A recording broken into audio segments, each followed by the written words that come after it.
जागृत जीवन जगुनी जिज्ञासा जागती ठेवूया जगती विषय असो स्थूलाचा सूक्ष्माचा देव वाखरी प्रगती पृच्छा करुनी साधू जिज्ञासेची तशीच परिपूर्ती देवकृपे सर्वांना लाभो इह पर दोहोत श्रेष्ठ गती.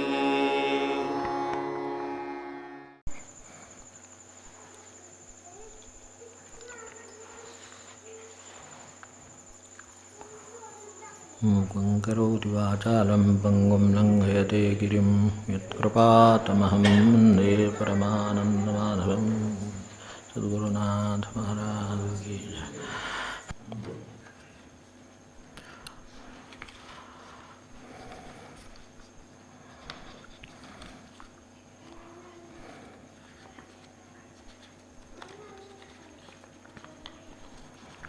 गेल्या वेळेला पाहिलेल्यातले विषय आपल्या लक्षात असतील. एक संतांच्या आरतीतला सोने मातीचा दाखविते आपल्या लक्षात असेल. हे सगळ्यात इथं सोनं जसं काढणं एखाद्या खाणीतल्या हिरवीच्या खाणीसारखी खाणी आहे, बाजूला कोळसाही आहे, इतर वस्तूही आहेत, तर तसं त्यातच सोनंही आहे. फक्त चाळावा लागतं, तिथे होतो, फक्त आपल्याला वेळेचं नेहमीप्रमाणे बंधन आलं तर त्याची चाळणी असते, तर त्यानुसार त्याची प्रक्रिया आहे. त्यातून ते तेवढे कण बाजूला घ्यायचे आणि मग असल सोनं आपल्याला मिळतं. तर तसं इथे सुद्धा प्रपंचात खूप चाळण्या लावाव्या लागतात. ज्यांची तयारी असते त्यांनाच सोनं मिळतं. ते सर्वात जे जसं आपल्याकडे चाळण्या वेगवेगळ्या असतात ना, स्वयंपाकघरात असतात, मोठी चाळणी म्हणजे खडे वगैरे पडणं किंवा हे पडणं, मग त्या धान्याच्या प्रमाणाने त्याची छोटी ह्याची छोटी असं करत करत ते शेवटी अगदी बारीक चाळणीवर येतं. त्यातून पडलं तर जसं आपल्याला शेवटी अगदी चाळणीमध्ये ज्याला चाळणीचं स्वरूप नाही, म्हणजे धातूच्या चाळणीचं स्वरूप नाही, असं म्हणजे शेवटी आपण वस्त्रगाळ म्हणतो. ती सर्वात कठीण चाळणी आहे. पंचाचा एखादा तुकडा असतो तर त्याच्यामध्ये माती घातली तर वस्त्रगाळ माती पडते. आता ती अशा अवस्थेत आहे की म्हटलं तर गाळलेली म्हणजे मुळात दगडातून आलेलीच आहे, पण तरीही तिला इतकं मौसूद स्वरूप आहे की आता त्याला तुम्ही कसा आकार द्यायचा तसा देऊ शकता. आपल्याकडे ज्या वेळेला हे मुळात गणपती बनवीत किंवा हे त्यावेळेला हे अशा तऱ्हेचं वस्त्रगाळ ते लागेल, तर तितकं ते मऊ पाहिजे, तर मग त्याला आकार देता येतो. तसा आपल्यालासुद्धा जो आकार आहे भगवंताचा मूळ, तर तो द्यायला इतकं वस्त्रगाळ व्हावं लागतं. मग सोने माती तर दाखविते, तशी मूर्ती देहात दाखविते, दुसरं काही नाही. मूर्ती देहात दाखविते आहेच, इथे काही वेगळं बनवायचं आहे याच्यातला भाग नाही, पण सरता हाती देते हे आहे. त्यामुळं सर्वात शेवटची चाळणी जर काय असेल तर मीपणाची माझेपणाची. ज्याचं माझं सुटलं त्याचं कट्टे आधी सुटावं लागतं, कारण मी असलं तर माझं असतं. त्यामुळे माझं सगळं सोडीत जायचा अभ्यास हा त्याच्यामधला खरा अभ्यास आहे. तर माझं म्हणून काय असेल ते सोडायचं मला, म्हणजे मत असेल, माझं हे असेल, काय ते गोळा केला असेल ते सगळं सोडणं हा अभ्यास. त्या सगळ्या चाळण्यातून तो गेला की तो त्या मूळ मीवर येतो. ती वस्त्रगाळ काम आहे.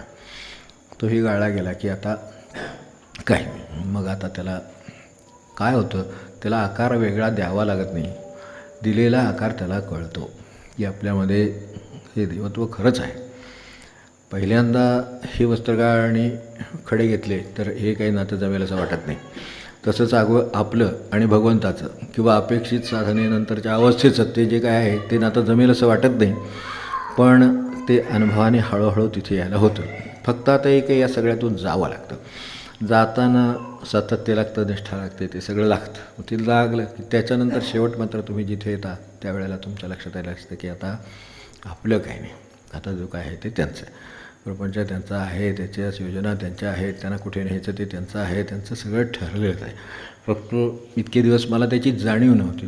कधी कधी जाणीव झाली तर ती लक्षात राहत नव्हती. तर हे सगळं माझं होतं ते आता मी बाजूला ठेवल्यामुळे आता मला भगवंत सोपा झाला. सर्व भगवंताचा मार्ग सर्वात जवळचा आणि सोपा आहे. तर त्या अर्थाने तिथे आपण होतो. निंबर्गे महाराजांनी नाम कसं आणलं स्वर्गातनं, तो स्वर्गाची कल्पना नेमकी काय आहे ते सांगितलं. त्यानंतरचा देवयज्ञ म्हणजे काय हे पाहिलं. आणि शेवट जे पाहत होतो ते आपलं व्हॅल्युएशन आहे. कॉम्प्रोमाइज करावे लागतात तेव्हा उपासना होऊ शकते.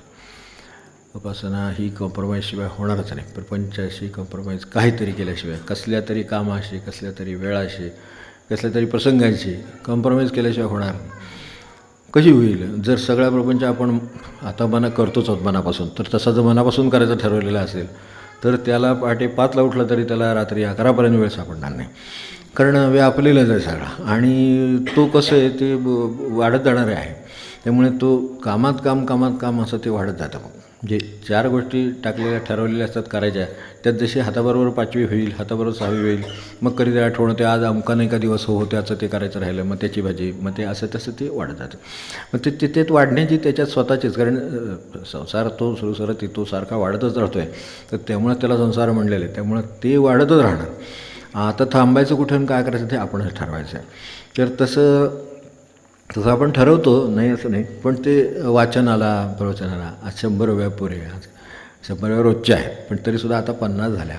आणि आपल्या मागं किती आज काम आहेत. आणि अजून जर 50 वाचल्या तर ती कशी होतील. जणू काही जगामध्ये आपण नसताना काही होतच नव्हतं आणि आपण आल्यावर सगळं व्हायला लागलं. काही नाही, अजून 2 दिवस गावाला गेला असता तरी घर छान चाललं असतं खरं सांगायचं तर. पण हे मान्य करणं अवघड जातं ना मनाला. असं असलं मी असल्याशिवाय होणार नाही सगळं व्यवस्थित असं वाटतं. त्यामुळे ते जे वाटणं आहे ते घालवण्यामध्ये हा सगळा अभ्यास आहे. तेव्हा हा कॉम्प्रोमाइज, त्यामुळे कॉम्प्रोमाइज आपल्याला करायचा आहे तो त्याच्यातल्या गरजा. इथे कॉम्प्रोमाइज बरोबर प्रपंचाच्या गरजा कोणत्या.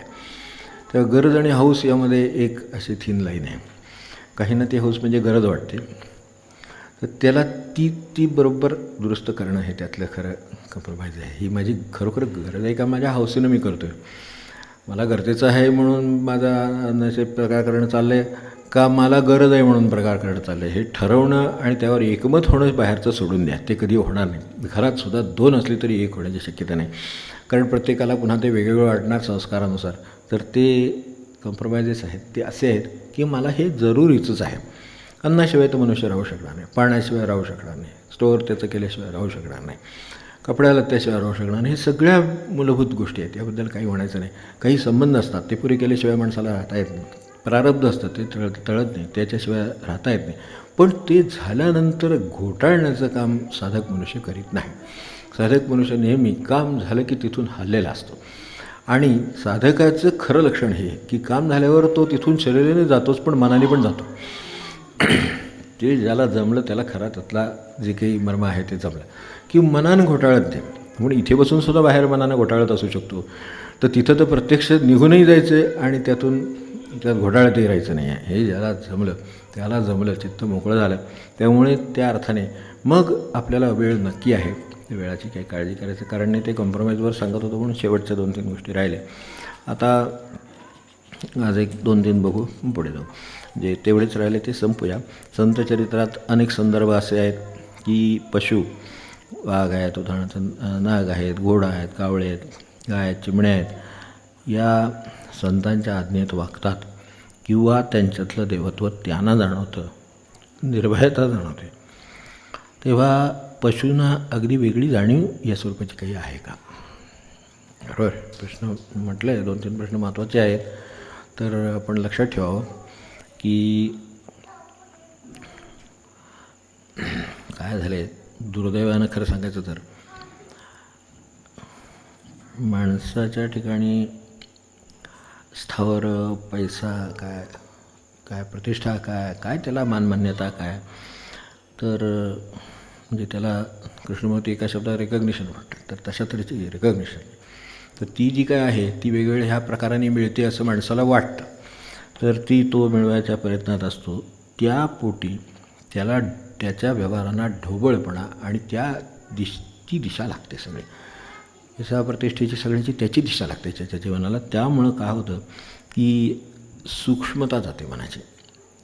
त्यांना ते माझा संबंध प्रश्नाशी आहे. त्याच्यात ही पहिलं हे काय झालं ते सांगितलं की तिथे ती सूक्ष्मता आहे आणि इथे ही सूक्ष्मता जाते. मनुष्याच्या ठिकाणच्या ह्या व्यवहारामुळे जसं अति व्यवहार झाले म्हणजे माणसाला पेलत न्यायचे होतं. डोक्याला सुद्धा बघा तुम्ही, खूप जर एक दुकान आहे समजा, खूप व्याप झाला तर माणसाला शेवटी थकून जातो मेंदू. तो नाम नाही काय नाही, काय असेल ते असेल, पण ते आता मला डोळे उघडत नाहीत. ते जसं अलीकडे नोकरीत होतं काहींचं तर तशा स्वरूपाचं आहे की त्यातून पुढं काय होणार आहे. म्हणजे तथाकिम हे जे काय चालू आहे ते त्यामुळे म्हणले काय हे मिळालं ते मिळालं ते दाखवलं, हे अमका झालं तमका झालं, पुढं काय झालं. म्हणून बुद्धाच्या गोष्ट जी सांगतात ती तेवढ्यासाठी की त्याला जेव्हा मुक्तीचं विचारलं होतं त्यावेळेला त्यांनी हे सांगितलं, तुला मुक्ती हवी आहे, आनंद हवा आहे, मी देतो, फक्त एक प्रिरिक्विजिट. जसं पहिलं काम आहे तर पहिल्यांदा तो 3 महिने म्हणजे त्याच्या भाषेत आहे म्हणूनच आपण समजून गेल्यावर का ते 3 महिने स्मशानात जाऊन राहून ये म्हणले. जेवायला घरी यायचं, ऑफिसला गेल्यासारखं तिथं जायचं, साध्या भाषेत आजच्या भाषेत तर ऑफिसला गेल्यासारखं तिथं जायचं आणि तिथे अनेक प्रकारची माणसं वेगवेगळ्या ह्या कारणाने तिथं आणली जात असतात. त्यात साध्या भाषेत अलेक्झांडरपासून एखाद्या गरीब माणसापर्यंत सर्व असतात. तर त्यांनी जे मिळवलं त्याचं शेवट कशात झाला एकदा नीट मनावर एकदा बघून होत नाही म्हणून राहायला सांगितलं. कारण एकदा माणसाला स्मशान वैराग्य येतं तसं वैराग्य येतं एकदम, बस हे खरं नाही, जीवनात वगैरे काय हे मिळवण्यात काही अर्थ नाही, पैशात अर्थ नाही, ते नोकरी देणे अमका नाही तमका नाही, काही नाही. म्हणजे घरच्यांना सुद्धा काळजी वाटते उद्या जातात का नाही ऑफिसला असं वाटतं, काहीही होत नाही. हातपाय धुतात तोपर्यंत चहा कधी आधी ठेवताय का नंतर घेऊ का, आणि पुन्हा शास्त्रमार्ग विचारतात आधीच घेतलंच चालतो ना म्हणून परत. म्हणजे तिथं सगळं मग एकदम सगळं म्हणजे ते त्याचा काय उपयोग होत नाही. ज्यावेळेला एखादा राजा येतो, एखादा कोणी मंत्री येतो, एखादा अमुक येतात, हे सगळे लौकिकदृष्ट्या मोठे म्हणून आपल्याला कोणी वाटत असतील ते. अगदी तसं विचारलं तर देहाने विचारलं तर देहानेसुद्धा संत सत्पुरुष साधक काय असतील ते कोणी असेल ते आपण ह्याही बाजूला विचार तिकडेही विचार करा जगातला, ते सगळे तिथे येऊन पहा त्यांचं काय होते ते. मग आपण जे एरवी इतका काळ ते मिळवण्यात आणि सांभाळण्यात आणि ते वाढवण्यात घालवला त्याचा शेवट कशात आहे एक चिमटभर राग तेवढं बघ फक्त. ते बघून ये, ते पक्क होऊ दे तुझं, आणि सगळ्या प्रकारचे जगात जगून बघितलं तरी शेवट इथं आहे याची खात्री होऊ दे. मग तू मोक्षाच्या ज्ञानाला किंवा मुक्तीला पात्र झालास, मग मी तुला पुढचा अभ्यास सांगतो. कारण चित्तसुद्धा तसं मोकळं झाल्याशिवाय त्यात काय ठेवणार, भांडं भरलेलं आहे आणि वाढायचं चाललेलं आहे आणखीन, मग आता त्यात कसं दुसरी वस्तू ठेवते. मोकळं करून याचं काम तिथं होतं असं त्याचं म्हणणं. तसं ह्याच्यातली आपली सूक्ष्मता काय गेली तर सूक्ष्मता गेली की आपण पक्ष्यांकडे बघायचंच राहिलो, आपण झाडाकडे बघायचंच राहिलो, नदीकडे बघायचंच राहिलो. ती बघण्याची वस्तू आहे असं कोणाला वाटत नाही. जे वाटतं ना ते एकदम कुठंतरी ॲमेझॉन अमकं तमकं, म्हणजे हे आत्ताचं ॲमेझॉन ते नव्हे उलटं सुलटं इकडे पोचतो त्यातलं नाही, त्यातलं ॲमेझॉन आहे खऱ्या अर्थाने असं कुठंतरी काहीतरी वेगळं. मग नायगारा मग तिथे बाहेर कशाला नायगारा, तिथे त्याच्यात काय आपल्याला कळते का, लांबसारखा बाजूला राहावा, अमकं राहावा तमकं राहावा, हे सगळं करण्यापेक्षा इथं बाजूला नदी वाहत असते शांतपणे इथे जाऊन बसावं, माऊलीला दोन्ही कामं एकदम होतील माऊलीत, कृष्णामाईचं दर्शन होईल आणि इकडे कशी नदी शांतपणाने वाहत असते हे सगळं आपण जे काय करतो आहे ते पाहूनसुद्धा. किंवा काही लोक अगदी पवित्र ह्यानी पुढे जाऊन तिकडे आंघोळी करून येत असतील, त्यांना काय पावनता मिळत असेल हे सगळं, कुठेही जा, गंगेला जा, कृष्णेला जा, इथे आपल्या गावोगावी ते त्या अर्थाने खूप ठिकाणी ह्या नद्यांचे प्रवाह आहेत. आपण शांतपणे पाण्याकडे बघत बसावं, कुठेही थांबलेले नाही, आम्ही सगळीकडे थांबलेलेच आहोत, त्यामुळे आम्ही पोचत नाही. तर हे चित्ताची सूक्ष्मता जाते, ती हे बघता येत नाही म्हणून जाते. तर परमार्थ आहे तो खरं म्हणजे असा उघड्यावर मांडून ठेवलेला आहे, तर तिथे जाऊन बघावं आपल्याला लक्षात येतं अरे हे कुठं अडकलं नाही, काय नाही, वस्तू सुकून टाकली कोणीतरी, ते गेली बरोबर नाही थांबत. त्यामुळे आपल्याकडे वस्तू टाकली आणि गेली नाही, आपण वस्तू धरून वस्तू थांबा कसली आहे बघूया, म्हणजे त्याच्यावर लगेच त्याचं पुढचं थांबलं मन. त्यामुळे तिथं जाऊन सूक्ष्मता मिळवता येते. अशी सूक्ष्मता मिळाली तर कळेल की त्यांच्या ठिकाणी तसं का असतं. पक्षी काय, घोडे काय, अमकं काय, कावळे काय, काय जे काय म्हटले वाघ वगैरे हे ना, त्यांच्या ठिकाणी काय आहे. तर आता एक आहे की ती भोगवयानी आहे, ही गोष्ट खरी आहे, पशुपक्षी ही भोगवयानी आहे, त्यांना त्यांचं आयुष्यामध्ये त्या अर्थाने स्वातंत्र्य कमी आहे, पण त्यांच्यामध्ये मनाचा अंश आहे, पण तो फक्त शुद्धच अंश आहे. त्याच्यामध्ये इतर ज्या अर्थाने मन आपल्यात वावरतं त्या अर्थाने त्यांच्यात वावरत नाही. आपल्यातलं मन निवड करणार आहे, हवं नको करणार आहे, भेद करणार आहे, हे सगळं मन त्यांच्याकडे नाही आहे. त्यांच्याकडे फक्त स्वसंरक्षणाच्या प्रेरणा, ह्याच्यातल्या वंशवृद्धीच्या प्रेरणा, एवढ्या 3-4 पशुप्रेरणा सोडल्या तर त्यांच्या ठिकाणी काही मनाचा कारभार चालत नाही, त्या नुसत्या प्रेरणा असतात. मग आपल्याकडे किती ते सोडून आपल्याकडे प्रचंड आहे. म्हणजे एखाद्याची इस्टेट मोजता येत नाही, अलीकडे ते धाडी वगैरे टाकतात ना लोकांच्यावर, तर ती मोजताच येत नाही त्यांना. किती काळ झाला तरी मशीन आपली चालली तरी ते संपतच नाही आहे. म्हणजे हे जे काय आहे तर तसलं त्यांच्याकडे काय नाही. तिच्याकडे दुसऱ्या दिवशीचा दाणासुद्धा चिमणीकडे नाही आहे, असं जिची अवस्था आहे. तिच्या मनामध्ये काय असेल मला सांग. तिच्या मनामध्ये फक्त ही निर्भयता त्यांना काय येते. आम्हाला भय तरी काय येतं. भय सुरक्षिततेच्या भावनेचं आविष्कार आहे तो. मला सुरक्षित पुढे व्हावंसं वाटतं म्हणून मला आज सगळं ते व्यवस्थित लागतं. अरे आज ज्यांनी बघितला तो उद्या दाखवणार नाही का. ज्यांनी काल दाखवला त्यांनीच आज दाखवला, तोच उद्या दाखवणार असं नाही का. पण हे नाही तसं वाटत. म्हणजे जितका महाराज म्हणले ना तसं येतं, जितका पैसा खरा वाटतो त्याच्यात थोडा जरी भगवंत खरा वाटला त्याच्यापेक्षा तरीसुद्धा खूप झालं वाटते. आता ते तर तोच खरा म्हणून बसलेत, पण तरीसुद्धा हा त्यांचा कॉम्प्रोमाइज आहे त्यांनी केलेला आहे की ते जेवढं खरं वाटतं तेवढं हे खरं वाटलं ना तर काही नाही खरोखर राहणार आहे त्यातलं. त्यांना जे निर्भयता आहे ती आपल्याला येईल. भय कशाने येते. उद्या काय होईल. आता उद्या काय होईल हे जर आपल्याला सांगता आलं असतं किंवा एखाद्या भविष्यवेत्त्याला सांगता आलं असतं. भविष्यवेत्तेसुद्धा एवढं सांगून गेले पण काय नाही, ते कुठेतरी एका मर्यादेपर्यंत जातं आणि तिथून पुढं आता काही सांगता येत नाही. असंच होतं ना शेवटी. मग हे जर एक शास्त्र आहे म्हणून, पण शास्त्र सोडून देऊ आपण. ते आपल्याकडे काउंटडाऊन झालं, काय झालं ते पुढे काय झालं ते आपल्याला माहितीच आहे. त्यामुळे तिथेसुद्धा इतकी प्रिसिजन आणि इतकी माणसं आणि इतकी संपत्ती आणि इतकं सगळं लागून त्याच्यामागं जे काय आपण करायचा प्रयत्न केलेला आहे तो चांगला आहे. पण तरीसुद्धा अगदी शेवटच्या क्षणी झिरोच्या वेळेला सुटलंच नाही ते त्यावेळेला यान आपलं. तर ते आपल्याला माहिती आहे. तर ते ते ते लॉन्च पॅडवरनं गेलं नाही पुढे. आता नाही सुटलं. आता ह्या क्षणी काय करणार. ह्या क्षणी काय ते कोसळेल समुद्रात पडेल काय होईल. पुन्हा पहिल्यापासून सगळे कामाला लागतील. मला त्यांच्याबद्दल आदर आहे. पण तरीसुद्धा हे एवढं आपलं इतक्या प्रिसिजननं करतो आहे ते जमत नाही. कशाचे उद्याचे आपण ठरवणार. आपल्या भविष्याचे आपल्याला बरं आपल्याला काही यानं सोडायचं नाही. आपल्याला इथले काम करायचं आहे, उद्या नोकरीला जायचं आहे, उद्या काय व्यवसाय असेल तो करायचा, एवढंच करायचं आहे आपल्याला. कुठं ते काम करायचं आहे. पण त्याच्यावरनं कल्पना येते की ह्या बुद्धीच्या किंवा मानवी कर्तृत्वाच्या काय मर्यादा असतात त्या तिथे दिसतात. मग आता आपण विचार करावा क्षणभर त्यांना ही सूक्ष्मता काय आहे. तर सूक्ष्मता आहे म्हणजे त्यांच्याकडे काही नाहीच आहे. ते रिकाम आहे. मन रिकामं असलं, जसं पाणी स्वच्छ असलं आणि नितळ असलं की कशाचंही प्रतिबिंब त्यात पडतं. तितकं ते पडतं ते त्याला काही इलाज नाही. तर ते पडतं तसं ह्या सगळ्याचं प्रतिबिंब पडतं. त्यांना वेगळी जाणीव आहे आणि त्या अर्थाने ती जाणीव शुद्ध आहे. आपल्याकडे त्या जाणीवेच्या संबंधी आपण जो सकाळी श्लोक म्हणतो त्याच्यात आहे, जाणीव प्रकटे जीवात शुद्ध जाणीव. ती जीवात जी प्रकटते तर तशी आपल्या ठिकाणी शुद्ध जाणीव प्रगटलेली आहे. फक्त आता असं जरी मेणबत्ती लावली जर कडेनं तुम्ही जर हात धरला तर काय तिचासुद्धा प्रकाश पडत नाही. मग तसं ह्या शुद्ध जाणीवेचं झालेलं आहे. त्यांच्याकडे फक्त मेणबत्तीच आहे, बाजूने हातबीत काय धरलेलं नाही आहे. त्यामुळे त्यांना थेट प्रकाश त्याला दिसतो. मग तो आपल्यात थेट प्रकाश असला त्यांच्यापर्यंत ते जातात, त्यांना तो दिसतो. मग त्यामुळे हे प्रकाशाचं जसं नातं आहे तसं हे त्यांचं हे जे निर्भयता त्यांना जी जाणवते. आता ती पशुने त्यासाठी वेगळी जाणीव नाही. माझ्याकडे जे गोळा केलेलं आहे त्याच्यातलं काय झालं, मनाचा अंश आहे. माणसाला निर्भयता जाणवली ह्याचा अर्थ निर्भय आहे ह्याचाच अर्थ मनाचा अंश त्या अर्थाने नाही. मनाचा अंश आला की त्याबरोबर दोन्ही गोष्टी येतात. ते असं एका बाजूचं नाणं मिळत नाही.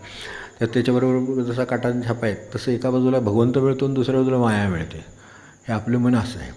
तेव्हा मायेतलं मन त्यांच्याकडे नाही. त्यामुळं आज ती समजा येऊन खाऊन गेले असतील पण ते उद्या इथेच येतील अशातला भाग नाही.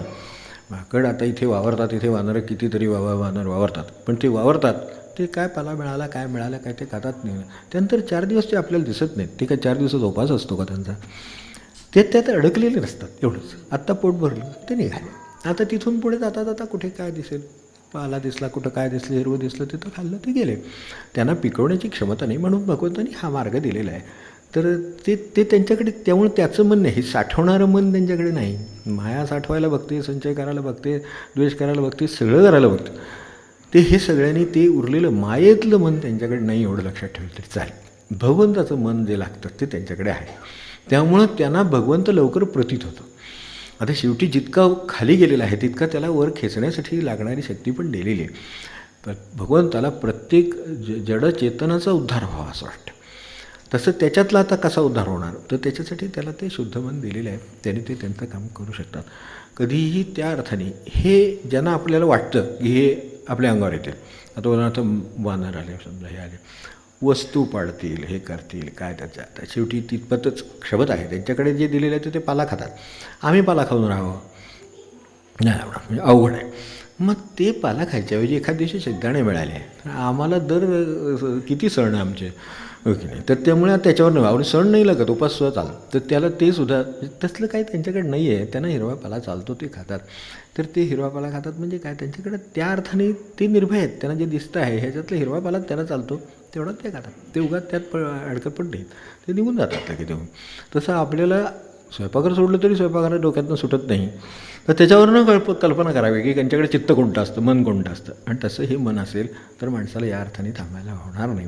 तो पुढच्या प्रवासाला निघून जाईल. त्यांच्याकडे वेगळी जाणीव आहे, म्हणजे त्यांच्याकडे मायातलं मन नाही. त्यामुळे त्या अर्थाने आपल्याला आपल्यासाठी झटावं असं वाटतं, मुलांसाठी झटा, नातवांसाठी झटा. आता ही संपणार कधी कोणा ठाऊक. म्हणजे संपणार म्हणजे हेच आधी संपणार, मग पंतो बिंतो काय असेल तर. म्हणजे हे असं नाही का होणार माणसाचं. शेवटी त्याच्या पिढीने काहीतरी मर्यादा असेलच की नाही.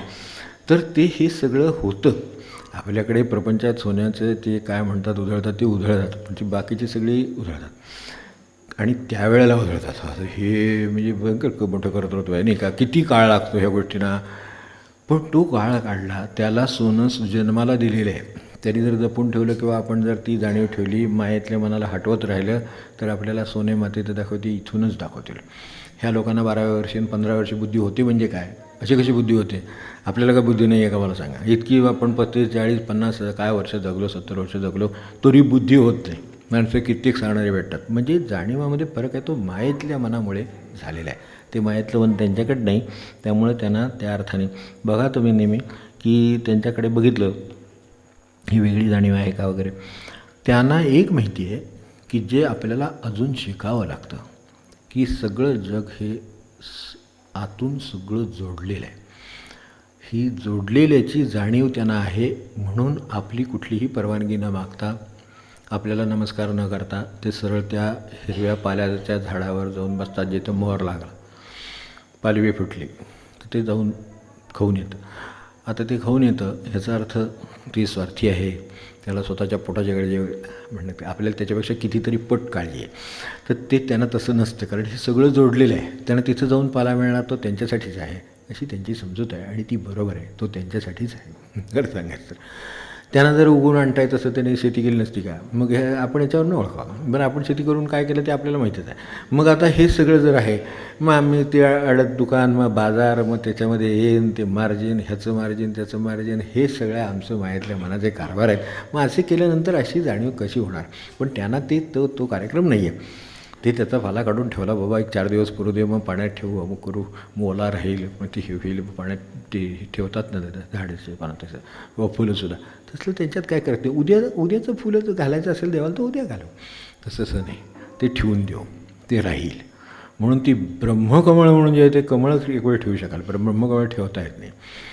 ते कसं जातं, त्यात ब्रह्म आहे ना, म्हणून ते लगेच अंतर्धान पावतं, ते थांबत नाही तुमच्यासाठी. तर असं ती शुद्धता तिथे असेल तिथे होतं. त्यामुळं त्यांना शुद्ध जाणीव लगेच कळते. ती निर्भय आहेत किंवा आपल्याला कळतं त्यातलं, त्यांना कळतं. ते का कळतं, आता तुकोबांना जेव्हा त्यांची परीक्षा आहे त्यावेळेला त्यांना त्यांच्या दृष्टीनं जेव्हा खांद्यावर पक्षी बसला तेव्हा सगळं खरं. तो उडाला नाही ना. आता रमणांच्या समोर येऊन बसत होते ना, टिळकांच्या समोर येऊन बसत असत. ते लिहायला बसले की बाजूला तिथं ते बाजूला त्यांना हे ठेवायचं, दाणे किंवा काय असेल ते ठेवायचं. ते थोडं ह्याचं धान्य येत असेल ते सरकारी धान्य यायचं, ते तिथं बाजूला ठेवून दिलेलं असायचं. त्यांचं वाचन चालू, लेखन चालू आणि त्यांचं आपलं डोळे टिपले. मग मध्ये मध्ये उडाले की जसे एखाद्या फांदीवर बसावे तसे खांद्यावर बसत. ते खांद्यावर इकडे तिकडे ते बसलेत आणि ह्यांचं काम चालू आहे. जे चित्ताची शुद्धता किंवा एकाग्रता असेल तर काय होतं, तर असे पक्षी हे सगळं पाहिलेल्यांचं हे आत्ताच्या काळातलं. तर यावरनं आपल्याला कळेल. आणि असा अनुभव कोणाला जो भोळा मनुष्य असतो ना त्याला सरळ काय असेल तो अर्थ कळतो. बघा तुम्ही विचार करा. आणि जो जास्त बुद्धिमान आहे ना तो चिकित्सा करत बसतो, त्या सरळ अर्थ लागत नाही. तो असं असेल का तसं असेल का, तो इतक्या ग्रंथ वाचलेला तुलना केलेला असतो. त्या नानसेनची मागे गोष्ट सांगितली तसं आहे. नानसेनला त्यांनी ते ज्ञानासाठी तो एवढा धडपडून आला आहे. तो आल्यानंतर सुद्धा नानसेनने त्याला काय सांगितलं की बाबा तू असं कर, बाबा तू जरा शांत बस, थोडा वेळ बस, तू पाणी पी, हे कर. मग म्हणली मी तुला चहा देतो, तू घे. तो चहा घ्यायला गेला. त्यावेळेला ते त्याच्या हातात कप दिला. यांनी ओतायला सुरुवात केली. आपल्याला आठवत असेल खूप दिवसापूर्वी एकदा विषय झाला होता. ओतायला सुरुवात केली. गरम चहा ओततोय. त्याच्या हातातला कप आहे तो भरून आता भरणार कुठल्याही क्षणी आणि भाजणार की दुसऱ्या दिवशी. चहा घ्यायला गोड असला तरी भाजून घ्यायला कोण तयार आहे. तेव्हा त्या क्षणी तो म्हणला, अहो थांबा आता ते बाजूला घ्यायला कप. चांडला तरी चालेल. का केला? तो म्हणला, तुला ज्ञानासाठी जी पात्रता लागते ते दाखवण्यासाठी हे केलं. तुझ्यात आधीच एवढं भरलेलं आहे कपात, मी काही ओतू शकणार नाही. जसं मी ओतू शकत नाही पुढचं, तसं मी तुला काही देऊ शकत नाही. हे सगळं रिकामं कर, तुझा कप भरायला मी तयार आहे. भरलेल्या कपात आता काही ओतता येत नाही. तसं आपल्या चित्तांची अवस्था असते. म्हणून हे सगळं आपल्याला कळत नाही. तर हे भोळे असतात. ते म्हणतात मला काय कळत नाही. महाराजांकडे अशी माणसं आहे. ते हे का विझली, चिमणी का जळते. महाराजांनी एकदा विचारलं कासेगाव वैद्यांच्याकडे राहावं की चिमणी का जळते, कशी जळते. नाही म्हणले मला काय माहिती. आता ते तसे वैद्यराज होते. काही त्यांना कदाचित शास्त्र माहिती असेल, पण त्यांना माहिती की हा विषय आपला नाही, आपल्याला काय माहीत नाही. तर माहीत नाही म्हणणं म्हणजे जगातलं किती कठीण वाक्य आहे खरं म्हणजे. बघा कुठं स्वयंपाकघरात बाजूला इकडं ऑफिसमध्ये कोण म्हणते काय यातलं काय वाक्य कधी की मला काय कळत नाही. काम टाळण्यासाठी म्हणतात ते वेगळं, ते हे मायातलं वाल. त्यामुळे हे असं होतं, मला काय कळत नाही म्हटलं की काम सांगत नाही कोणी. हे का मोठा चांगला तिथं महामंत्र असतो. तर तसलं हे नाही. खरोखरच त्यांना काय कळत नाही. म्हणले मला काय कळत नाही. हां ठीक आहे, मला कळत नाही म्हणणं हे मला फार आवडलं. महाराज म्हणले मला फार आवडलं, मला कळत नाही म्हणलं. ते म्हणजे त्यांना काय हवं आहे त्याची कल्पना त्याच्यावर नाहीत. तेव्हा हे सगळं त्यांच्याकडे आहे. तर हे भोळ्या माणसांना सरळ करतं. आपण भोळे नाही त्या अर्थाने, म्हणून हे कळत नाही. तर भोळं होण्यासाठी आता जन्माला भोळा यावा लागतो. एखादा भोळा जन्माला येतो बघा, खरोखर म्हणजे तो जन्माला येतानाच त्याचा भोळा असतो, चित्त शुद्धच असतं. त्याला एकदम सगळे चांगल्या विचारांचं एकदम सहज ग्रहण होतात. तर त्याचं कारण काय, तर त्याची ती सगळं घेऊन आला ना जीवाच्या प्रवासामध्ये. तो पूर्वपुण्य जे काय घेऊन आला ते सगळं करून आलेलं, साधन करून आलं. त्यामुळे मायेचा अंश एवढासा काय जगात लागतो तेवढा जसा अहम जगात लागतो तेवढंच, पण अहंकार नाही. तसं हे करायला एवढं भोळे पण त्यांच्याकडे असतं. त्यांना ते बॉर्न नाही. त्यांच्याकडे उद्या हा विषयच नाही. त्यांच्याकडे फक्त आज हा विषय आहे. म्हणून नमो आज या वर्तमान क्षणास असं जे म्हटलेलं आहे आपल्या प्रार्थनेमध्ये तेवढं आहे. आज हा अत्यंत मोलाची गोष्ट आहे. ती त्यांच्याकडे तेवढीच आहे फक्त. त्यामुळे सकाळी उठले की ते निघाले. आता तेच घरी संध्याकाळी त्याच फांदीवर येता येईल अशी काही खात्री नाही, काय मिळेल याची खात्री नाही. ते आज जाणतात. त्या क्षणी भूक लागली तर त्यावेळेला व्यवस्था असते त्यांची. आजपर्यंत त्या अर्थाने काही होत नाही. पक्षी आपोआप आमच्या ह्या सगळ्या काही वेळेला या रेंजेसना अमकं तमकं रेजना याने त्यांनी ती पक्षी मरतात. पण त्या अर्थाने ते एरवी जात नाहीत. भुकेनं पक्षी जात नाही. चोच दिली चारा आहे हे अत्यंत करते. हे तुकोबांचा जो अभंग म्हणतो तसा आहे. तर ते भोळेपण आहे ते त्यांच्या ठिकाणी आहे. आणि ती पृथ्वी सगळी ही जे काही जडजीव आहेत अगदी दगडावर होते. पटकन जाऊन ती दगडावर बसेल, पटकन उठून झाडावर बसेल, पटकन नाही बसेल. पक्षी असेल समजा किंवा हे फिरत असतील प्राणी, तर ते इकडून तिकडे त्यांच्या पद्धतीने फिरत असतात. आम्ही इकडे तिकडे उडा मारायला लागलो की मात्र त्यांच्यावर पंचायत येते. कारण स्वसंरक्षण हा ज्याचा त्याचा हे आहे, धर्म आहे तो त्यांच्यातला. तर तो तशा धर्मामुळे घोटाळा होतो. नाही तर ते उठून आले आणि अंगावर आले असं होत नाही. त्यांना कोणीतरी उपाशी ठेवतं, त्यांना कोणीतरी त्रास देतं, कोणीतरी त्यांच्याबद्दल भय बाळगतं. मग त्यांना त्याच्याविषयी संरक्षणाचा प्रश्न येतो. भय नसलं की त्यांना काही नाही. ती येतील, वावरतील आणि निघून जातील. तुम्ही बघा नाही, ती अशा तऱ्हेचे प्राणी येतात, ते वावरतात आणि ते त्यांच्या मार्गाने निघून जातात. आम्ही त्यांच्या मार्गात येतो भयामुळे. मग प्रश्न सुरू होतो. त्यामुळे त्यांच्याकडे जो भोळेपणा आहे त्याचं स्वरूप काय हे सांगितलं. मग ती आता आज्ञेत वागतात हे ना, हे या अर्थाने आज्ञाच्या अर्थाने नाही येते, पण त्यांना सहवेदना आहे. जसं एखाद्याला सहकार्य करावं तसं ते संतांना सहकार्य करतात. ह्याला अर्थ आहे. म्हणजे त्यांच्याबरोबर, कारण संतांच्या ठिकाणी तितकंच शुद्धता असल्यामुळं त्यांच्या ठिकाणची एखादी इच्छा म्हणजे भगवत इच्छा आहे तर ती लगेच त्यांना कळते आणि त्यामुळे ते त्यांच्याबरोबर वावरतात. त्यांना सोबत आहे. वर शेजारी येऊन बसतात. ब्राह्मणांच्याकडे जे बसायचे, इथून तिथून फिरायचे, हे जे काय आणि आधी आहे ते का आहे तसं, तर तसं शुद्ध आहे. तर ते शुद्ध मिळवायची ओढ लागणं म्हणजे खऱ्या परमार्थाची ओढ लागणं. तर आपल्याला वेळ कुठं राहिला, एकच प्रश्न आहे. ठीक आहे, असू दे. अजून स्वधर्माविषयी प्रश्न आहे, हरिपाठाविषयी प्रश्न आहे, भावगीतेतल्या संदर्भातला अजून एक विचार करायचा राहिला तो प्रश्न आहे. तर हे सगळे आता पुढच्या शनिवारी जाऊन बघू काय. कारण ते व्यवस्थित कळणं जास्त महत्त्वाचं. आणि आपल्याला जरी अगदी विशिष्ट वेळ निघटता आली तरी निदान त्याच्या जवळपास असावं.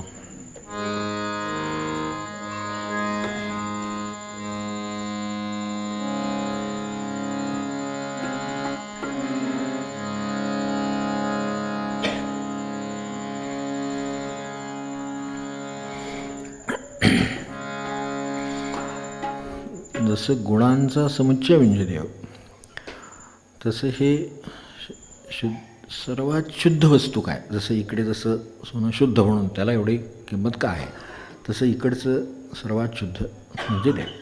त्या अर्थाने जसं देव म्हणजे प्रकाश नाही, म्हणजे पूर्ण प्रकाश जिथे सतत वावरतो तो देव, तिथं प्रकाशच आहे. बुद्धीला कधीही अंधार नाही, बुद्धीला कधीही काजळी नाही, असं जे आहे ते तो जसा देव.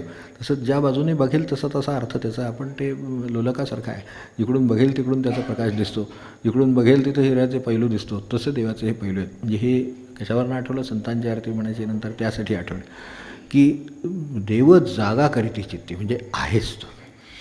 झोपलेला जागा करायला म्हणजे जन्माला घालत नाही, झोपलेला फक्त जागा करतो आपण, तो मनुष्य आहेच, फक्त तो जागा झाला. तसा देवसुद्धा आहेच, फक्त झोपलाय तेवढा जागा करणं हे काम संत करतात.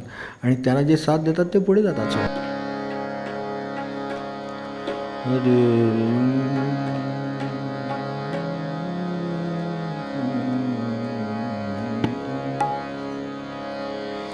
पान 226 पद 364.